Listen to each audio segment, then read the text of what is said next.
మీరు ఈ రాష్ట్రానికి ముఖ్యమంత్రిగా ఉండి మీరు బస్సు యాత్ర చేస్తుంటే వేలాది మంది పోలీసుల్ని మీరు డ్రా చేసి సబ్ డివిజన్లు ఖాళీ చేసి తీసుకుని వచ్చి బందోబస్తు పెట్టారు. పోలీస్ అంతా ఏమైంది? ముఖ్యంగా నిఘా వ్యవస్థ నీరుగారిపోయిందా? మీకు కాన్ రాలేదా? ఎందుకుని గాయపరిచినటువంటి వ్యక్తిని అదుపులోకి తీసుకోలేకపోయారు? రాళ్ల దాడితో గాయమైతే ఆ యొక్క రాయి ఎక్కడుంది? ఇప్పుడు ఎవరు చూశారు ఆ రాయిని? దాన్ని ఎక్కడ పెట్టారు? ఈ విషయాలన్నింటినీ కూడా స్పష్టం చేయాల్సినటువంటి అవసరం రాష్ట్ర ప్రజానీకానికి తెలియపరచాల్సినటువంటి అవసరం మీ మీద ఉంది. తక్షణమే భద్రతా వైఫల్యం కింద డీజీ గారిని, సిపిని, ఇంటెలిజెన్స్ డీజీని కూడా ఎలక్షన్ కమిషన్ చర్యలు తీసుకుని ముఖ్యమంత్రినే కాపాడలేనటువంటి ప్రచారంలో కాపాడలేనటువంటి వ్యక్తులు మరి రాజ్యాంగంలో ఉన్నటువంటి ఆ పదవుల్లో నిర్వహించడానికి అనర్హులుగా భావించి తక్షణమే వీళ్ళు విధుల నుంచి తొలగించాలని చెప్పి తెలుగుదేశం పార్టీ తరఫున మేము డిమాండ్ చేస్తూ ఉన్నాం. నిజంగా ముఖ్యమంత్రి గారికి గాయం తగిలుంటే మాకు కూడా గాయం తగిలినట్టుగానే మేము భావిస్తాం. వాళ్ళలాగా ఏదో గాయం తగిలింది డ్రామాలు వేస్తున్నారని మేము చెప్పం. కానీ ఎందుకు చెప్పాల్సి వస్తుంది అంటే అప్పుడు సాక్షి లైవ్ ఎందుకు ఆగిపోయింది? ఎందుకు ఈ విషయం మీద మీరు స్పష్టంగా చెప్పలేకపోతున్నారు? రాయి ఎటు నుంచి ఏ వైపు నుంచి వచ్చింది? ఏదంటే బిల్డింగుల మీద నుంచి వేశారా, కింద నుంచి వేశారా?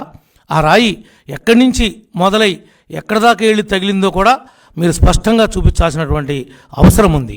మీరు ఎప్పుడు లైవ్ ఇచ్చేటువంటి వాళ్ళు ఆ సమయంలోనే లైవ్ ఎందుకు కట్ చేశారు? మాకు అనేకమైనటువంటి అనుమానాలు. టీ స్టాళ్ళు కాడ, కిళ్ళి కొట్లు కాడ పబ్లిక్ మాట్లాడుతున్నటువంటి మాటలను మాట్లాడుతున్నాం. మేమేమి గాయం ఎవరు చేశారు, ఎవరి పాత్ర ఉంది, ఏం జరిగిందని మేము అంటులా. కానీ మీరు చేతగాక ఆడటం అనేది మీకు చేతగా అనేది మీకు అర్థమైపోయింది.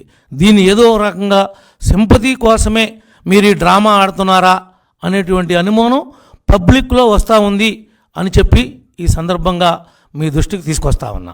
ఇది మా యొక్క వ్యక్తిగతం కాదు. కానీ మీరేమంటున్నారు?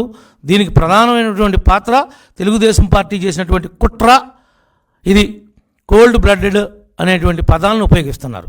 మీరు ఈ పదాల యొక్క ఉపయోగించడంలో ఉద్దేశం ఎవరో ఒకరిని, అంటే నా మీద 41 కేసులు పెట్టారు. నాలాంటి బకరాగాన్ని ఎవనోకుండా చూసి వీడే రాళ్ళు లేపించాడని ఎక్కడో చాట నేను కాకపోతే నా పార్టీ వాళ్ళని ఎవరో ఒకరిని దీంట్లో బలిపశువుని చేద్దామనేటువంటి ఆలోచన కూడా మీకుందనేది మాకు స్పష్టమవుతూ ఉంది. అంటే సంఘటన జరిగి ఇన్ని గంటలైతే కూడా ఎందుకు మీరు ఎవరిని కస్టడీలోకి తీసుకుని మీరు ఎందుకు పట్టుకోలేకపోయారు? ఎవడు రాయేపించినోడు? మీరేపించినోడా, లేదంటే మీరు ఆడినటువంటి డ్రామాలో భాగమా? ఇంకొక వెర్షన్ ఏమంటున్నారు? గాయమైన తర్వాత 3 గంటల వరకు ఎందుకు హాస్పిటల్కి వెళ్ళలేదు?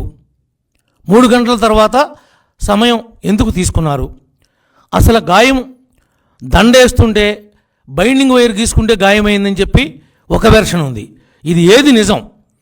ఈ ఎల్లంపల్లికి తగిలిన దెబ్బ కూడా ఈ బైండింగ్ వైర్ గీసుకుంటే ఆ కోపం మీద జగన్మోహన్ రెడ్డి గారే మోక చేత్తో గుద్దితే ఆ దెబ్బ తగిలిందని కూడా కొన్ని వర్గాలు మాట్లాడుతూ ఉన్నాయి. వీటన్నిటికి కూడా ఆన్సర్ చేయాల్సింది స్పష్టంగా ముఖ్యమంత్రి గారే ఆన్సర్ చేయాలి. ఆయన సమాధానం చెప్పాలి ఈ రాష్ట్ర ప్రజానికి.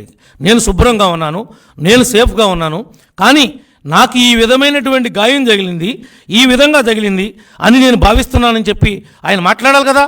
ఆయన మాట్లాడలేని పరిస్థితుల్లో ఏం లేడు కదా. అది చిన్న గాయమైనప్పుడే నిజంగానే రాయి దెబ్బ తగిలితే అక్కడ సెల్లింగ్ రావాలి, అక్కడ బొప్పు కట్టాలి. ఊరిని గీతే తగులుతుందా? బ్లేడ్ గాయంలాగా కోడికత్తి డ్రామాలాగా ఉంది. కోడికత్తి డ్రామా ఏ రకంగా గీత ఉందో ఇది కూడా అలాంటి గీతే ఉంది. రాయి దెబ్బ తగిలితే ఆ విధంగా ఉంటుందా? 3 విధాలుగా గీసుకుపోయినట్టుగా ఉంది. అది 3 ముఖాలుగా ఉంది. ఆ గాయం ఎట్లా తగిలిందో ముఖ్యమంత్రి గారు స్పష్టం చేయాలి. స్క్రీన్ ప్లే డైరెక్షన్ లాగా సజ్జలు మాట్లాడతాం కాదు. నీవు ఇంకా మాట్లాడే రోజులు దగ్గర పడి నీకు ఇంకా నువ్వు త్వరలోనే నీ నోరు మోటారొద్దని కూడా ఈ సందర్భంగా తెలియజేస్తా ఉన్నాం. ఇదంతా తెలుగుదేశం వాళ్ళే చేశారు. వాళ్ళకే రాజకీయంగా జగన్మోహన్ రెడ్డి తిరుగుతుంటే ఈ వచ్చే జనాన్ని చూసి మేము భయపడిపోతున్నాం. నువ్వు భయపడిపోయి నువ్వు గీసుకుని నువ్వు కొట్టించుకుని నీ డైరెక్షన్తో ఇదంతా ప్రీ ప్లానెడ్గా మీరు చేశారని ప్రజలు అంటున్నారు మీరు డ్రామాలు ఆడుతున్నారు, దీన్ని రక్తి కట్టించడానికి ప్రయత్నం చేస్తున్నారు, ఈ విధంగా కూడా సింపతి సంపాదిస్తారు అని మీ యొక్క ఆలోచన అని చెప్పి పబ్లిక్ అనుకుంటున్నారని విషయాన్ని మీ ద్వారా మరి వైఎస్ఆర్ నాయకులకు కూడా చెప్తున్నా. ఈయనేం చెప్పాడో వాళ్ళ మంత్రులు కానీ వాళ్ళ ఎమ్మెల్యేలు కానీ వాళ్ళ వంది మాగదలందరూ కూడా ఇదే పాఠాన్ని తిప్పి తిప్పి చెబుతున్నారు. అంతే తప్ప ఆయనైతే మాత్రం నోరు పుట్టలేదు. అక్కడ ఉన్నటువంటి పరిస్థితుల్లో ఈ తగిలినటువంటి గాయం రాయి దెబ్బని మేమెవరూ నమ్మటం లేదు. ఎక్కడా కూడా స్పష్టంగా ఆ విజువల్స్ అనేది ఏ టీవీ వాడు వేయలేకపోతున్నాడు. ఏదో పెట్లెగురుతున్నట్లుగా, ఏదో గాల్లో కనపడినట్లుగా వెళ్తూ ఉంది. దానికి ఏదైనా వెళుతుంటే రాయి ఎక్కడ మొదలైందో, అది ఎలా ట్రావెల్ అవుతుందో దానికంతా వృత్తాకారం గీసి రెడ్ మార్కింగ్ వేసి యారో గుర్తేసి చూపించేటువంటి టీవీలోళ్ళు మీకు ఎగిటివ్ రావట్లేదా, లేకపోతే చూపించడం రావట్లేదా, మర్చిపోయారా అని అడుగుతున్నా. అవన్నీ బయట పెట్టాలి కదా. మీ దగ్గర నిజమైనటువంటి వాస్తవాలే ఉంటే. దీని మీద రాష్ట్ర ప్రజలందరూ కూడా దీన్ని ఒక డ్రామాగా భావిస్తున్నారని చెప్పి కూడా ఈ సందర్భంగా తెలియజేస్తా ఉన్నాం.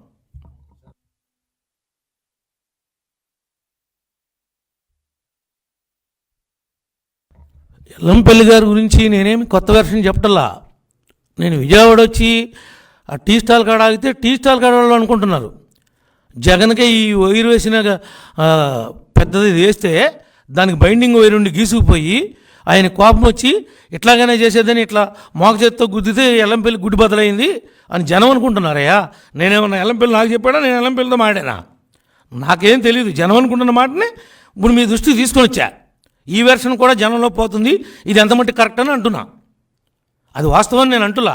అది వాస్తవం కాదనేది ఎల్లంపల్లి గారో జగన్మోహన్ రెడ్డి గారు చెప్పాలి. మాకేం తెలుస్తుంది వాళ్ళిద్దరి మధ్యన జరిగిన బస్సులో సంఘటన? ఓకేనా?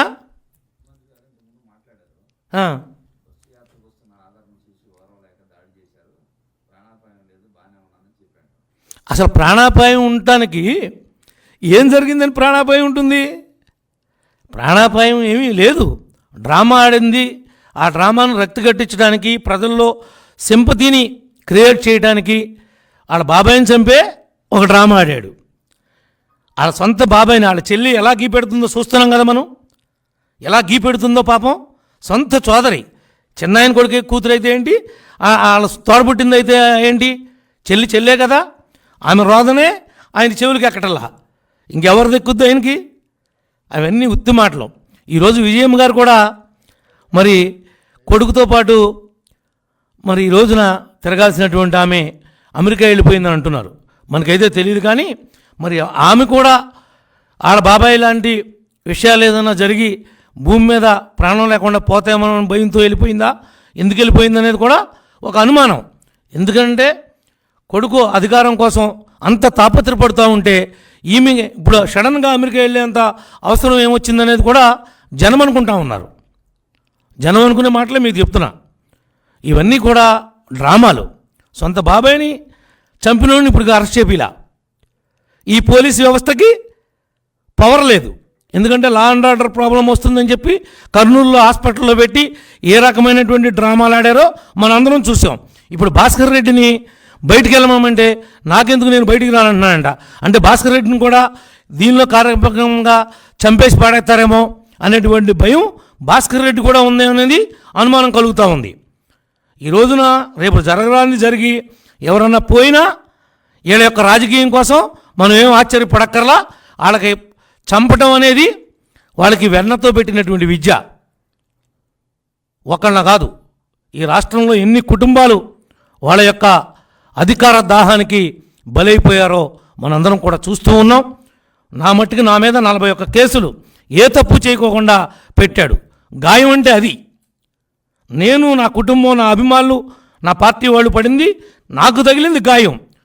నాకు పడింది గాయం. మీకేం పడింది గాయం?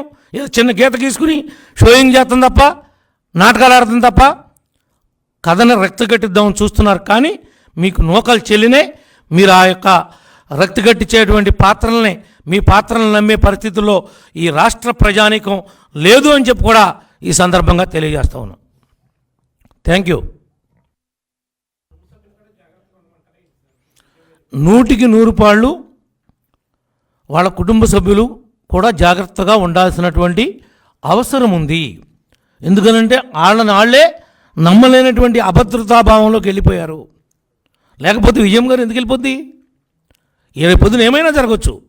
వీళ్ళ సింపతి కోసం వీళ్ళే చంపించేసి చంద్రబాబు గారు చంపించారని చెప్తారు.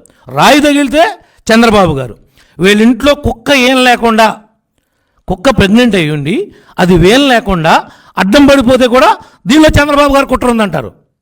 అంత దిగజారినటువంటి రాజకీయాల్ని తయారు చేసినటువంటి వ్యక్తి ఈ జగన్మోహన్ రెడ్డి గారు.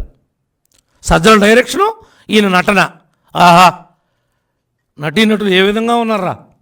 ఇంకెన్నాళ్ళో లేదు వీళ్ళకి, కాలం చెల్లింది, అతి దగ్గరలో ఉన్నాయి అధికారం దూరం కావటానికి.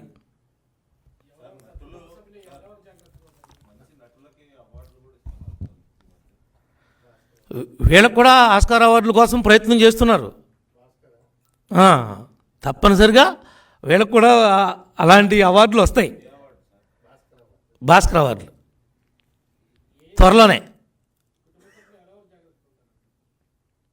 వీళ్ళు వాళ్ళని చెప్పలేమండి.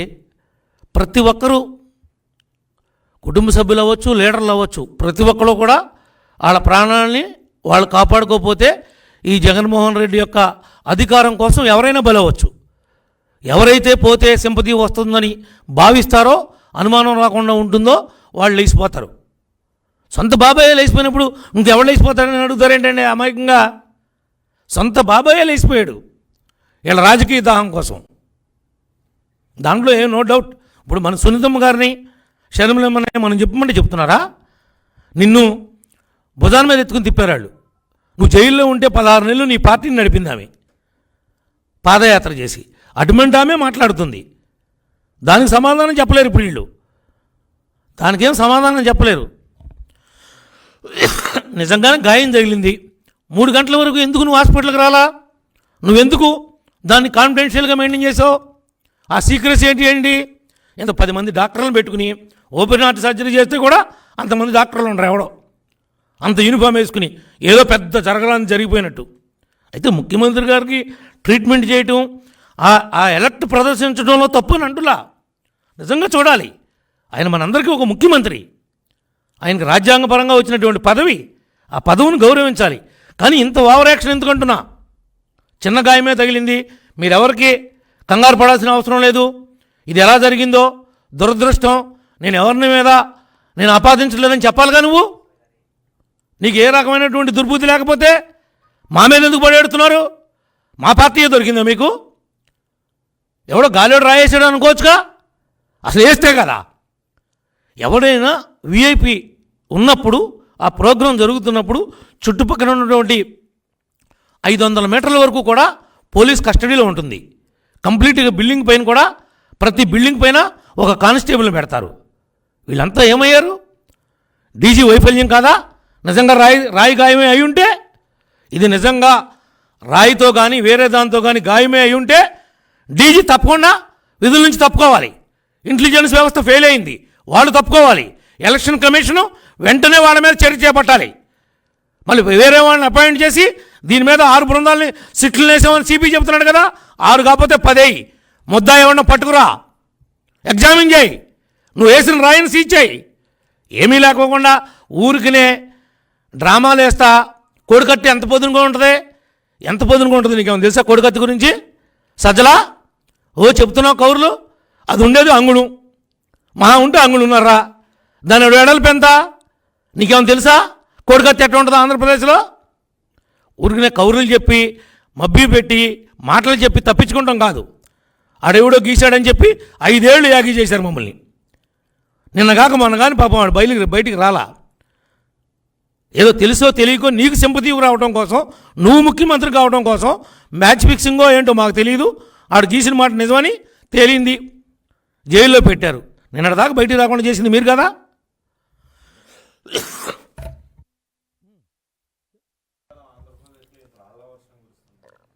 అసలు ఉంటే కదా కుర్తానికి, అసలు రాళ్ల వర్షం కురిస్తే కదా ఇదంతా డ్రామా అంటుంటే.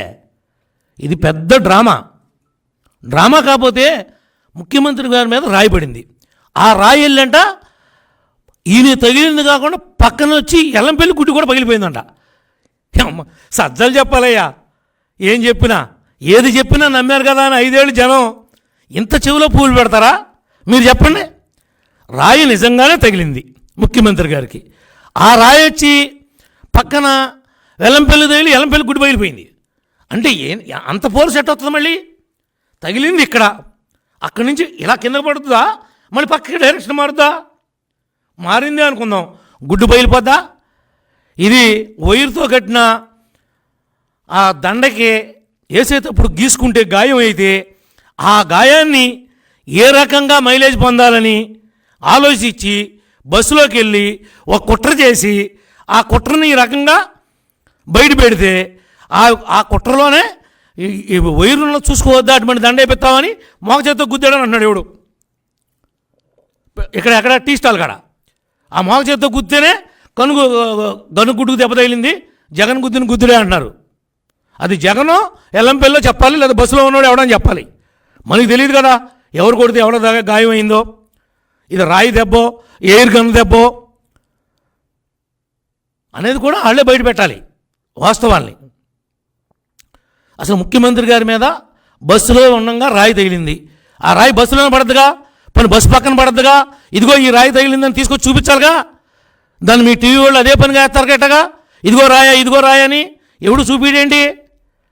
సాక్షుల కంటే కనపడలేదు, మిగిలిన మీకు కూడా కనపడలేదా? నిజంగా రాయి ఉంటే ఏదైనా స్పష్టత ఉండాలి.